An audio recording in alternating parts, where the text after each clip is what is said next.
那讲到新北环状线受到即届地动影响，板新站甲中原站的轨道脱开，昨下晡已经成部分通车。新北市长侯友宜今早去视察，嘛表示讲中和站甲大白林站会尽量赶伫咧下礼拜一上班进前处理好势，正常来发车。因中和站甲板新站因为损害较严重，该请专家来量检讨补强，才会搁再开放。 接驳公车告知民众照顺序上车，这边花莲7点2的强烈地动，新北环状线也受影响。中原站到板新站有更上牛走位的情形，伫初三紧急停驶了，下昼已经恢复局部通车。市府也紧急协调公车业者加开免费的接驳公车。这个连假本来也有安排要去中和一些地方。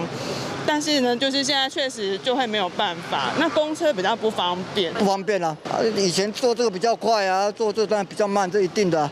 民众讲无捷运真无方便，新北环状线规划3阶段恢复营运，目前已经完成第1阶段，就是邦桥站到新北产业园区单线双向运行。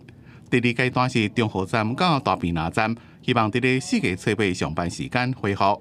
那第3阶段因为 中原段到板新段更上牛走位的问题，再请专家学者做检测，确定安全了才会开放。